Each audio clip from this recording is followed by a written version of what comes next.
Hello there everybody, and welcome back to another movie makeup Friday. I am so excited for this look. This is a look that I have literally wanted to do for years, I tell you. But today we are going to talk about the iconic movie Austin Powers, and we're gonna recreate the Fembot. I haven't done the little bump in my hair yet, and it doesn't look wig-wise exactly, but you know, I think it's doable. It's a cute wig. We're gonna make it happen. Let's go ahead and get started. Let's talk about Austin Powers, the man of mystery, the very first film, and recreate this very fun and iconic look. What I like the most about this look is that it is a very classic look that you can literally wear any day, every day, so it's not gonna take us too long. And fortunately, there isn't much information on this film. I don't know why, but you know. So Austin Powers, International Man of Mystery.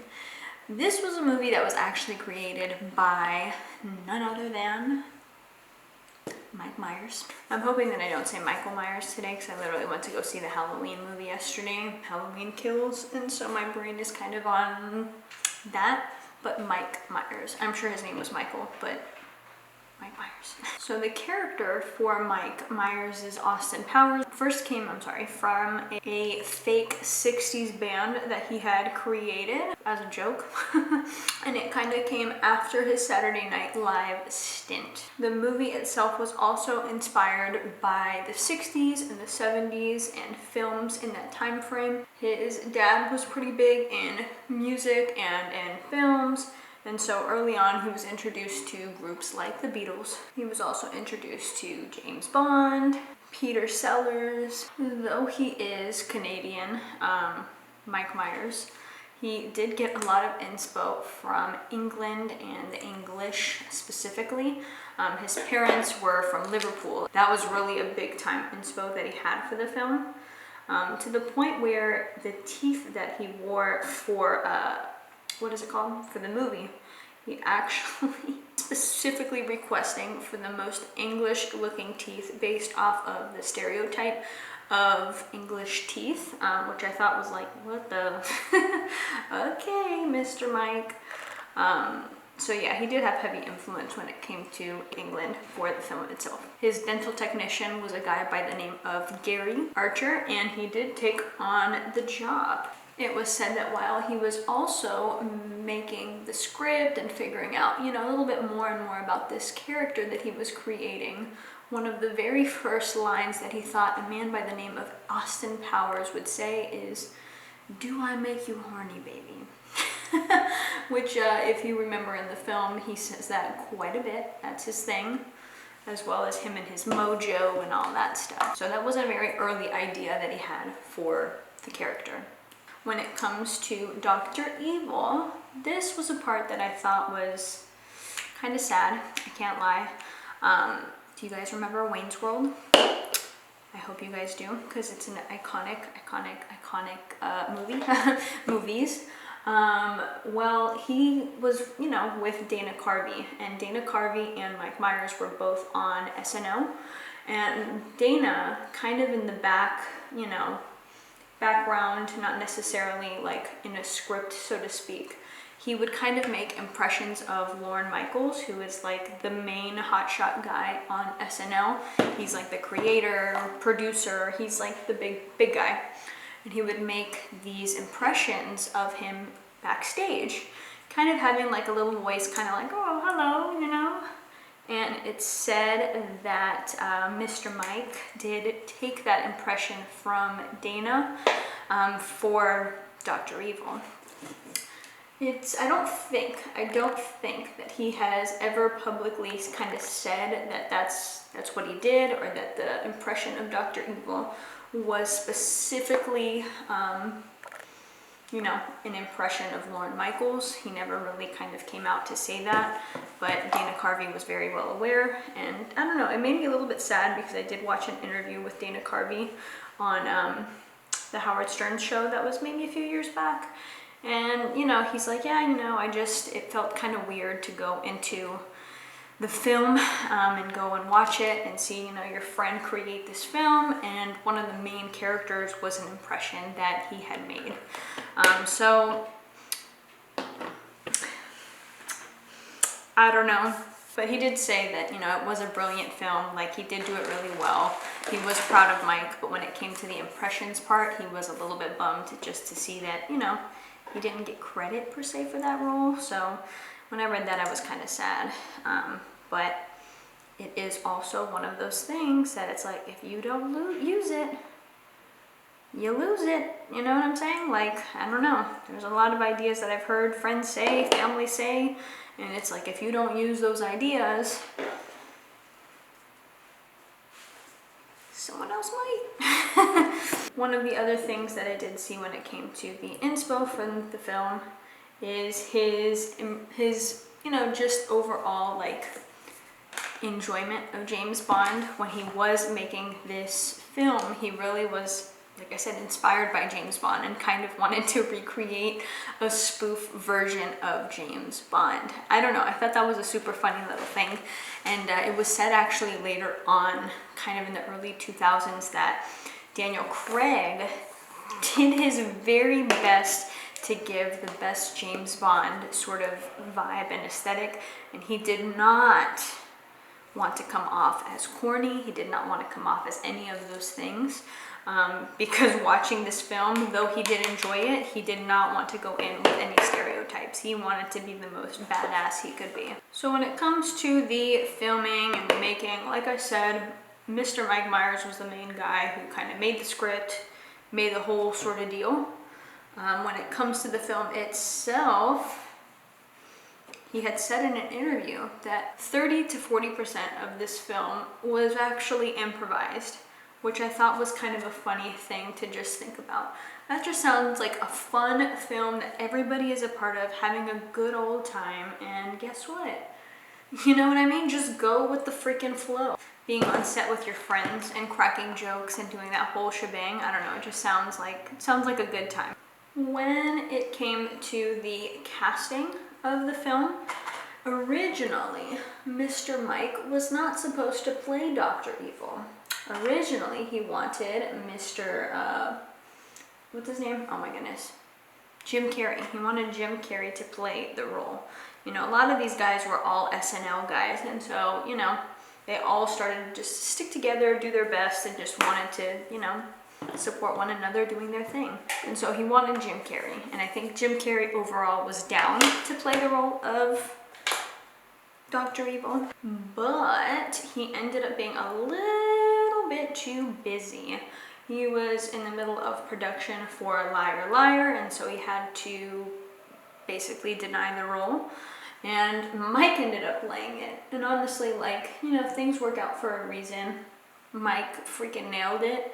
He is one of, I guess, my favorite characters. I mean, what a mess. What a freaking mess he is, Mr. Evil, Dr. Evil. They ended up shooting in Vegas and a few different hotels, and the film was released on May 2nd, 1997. The film ended up debuting in the box office at number 2 and went on to make about $9.5 million that first weekend in sales, which is not bad. All in all, they had about a $16 million budget for this film, and in the end they made about $67 million. So not bad, you know, not bad at all. Definitely made their money's worth on this one, and that's why they made the other two as well.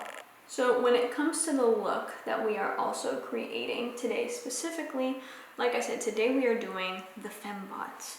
And the Fembots are kind of seen kind of mid-end of the film, and they're all kind of going around trying to figure out like how to find Dr. Evil, do that whole shebang.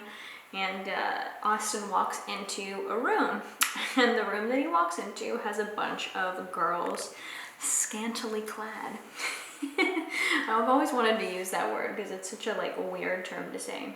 Anyways, walks into the room, and the ladies are just kind of like, Austin, you can't leave, you can't resist us. And he's like, oh baby, come on, like I can't resist you all. And then basically she has these like things, these like tubes come out of her boobs, and she's just like spraying this stuff all over the air, the main girl. And as soon as she sprays that stuff in the air, Mr. Austin ends up being just kind of like mesmerized. Clearly he was poisoned. And so they're all in bed, all the ladies in Austin. And eventually I guess he snaps out of it and he's just like, you know what ladies, I think that you can't resist me. She's like, no, you can't resist us, Austin. You can't leave because you can't resist us. He's like, yeah, sure. I can resist you guys and I'm out of here. And so he starts walking to the door and he starts dancing. He starts dancing like a freak. Oh my god, it's so freaking good. And with every power move that he does, he takes off his freaking pants and he's in his freaking underwear that has the freaking flag on him. With every single move that he does, these fembots start like freaking out and you can just see them, their heads start exploding. I mean, it's so freaking good. It's so freaking good. To the point where he basically kills them all off. Like they're all gone. Heads are all blown off because his dance moves were just so irresistible. I just laughed because I just watched this scene yesterday and it was a mess. At the very end, his partner in crime, Elizabeth Hurley, shows up and she's like, Austin, like, what are you doing? And he's just like, oh, I promise you, like, I'm not doing anything. Like, I had to dance in order for these women to just get away from me. Elizabeth proceeds to believe him and his antics, even though he's standing there with no freaking clothes on. And they carry on with the mission. When I was actually a kid, I was obsessed with them because I think there's a scene, correct me if I'm wrong, where these fembots could shoot out of their boobs. I don't know. This was probably one of my earliest, like, what's it called? Memories of the film. So, you know what? Maybe I'm wrong. I can't remember. But I feel like they would shoot out of their boobs at a point as well. And I remember being a kid and being so obsessed with that. I was like, oh my god, like, that would be a killer outfit. I mean, can you imagine how badass that would be?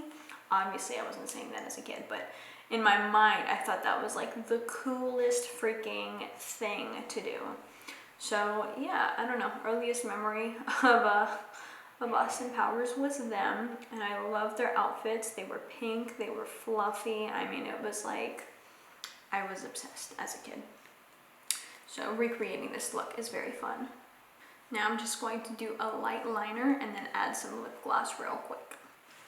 And this, my friends, wraps up my Fembot inspired makeup look. Overall, it's a really simple look. It's a really fun look.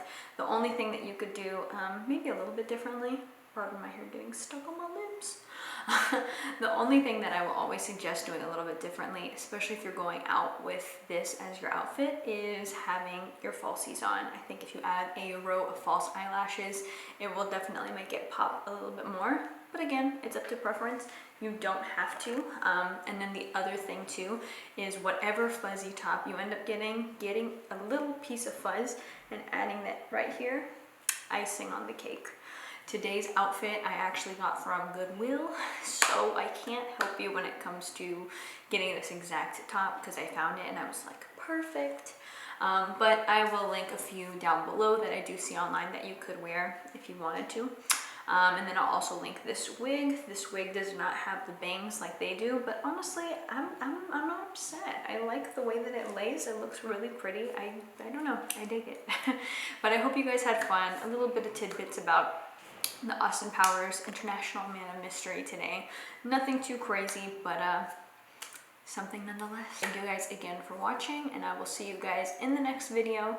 Like I said, we're doing all Halloween movie makeup looks this month, so the next one will be on Monday, then again on Friday, and then it's gonna be Halloween now.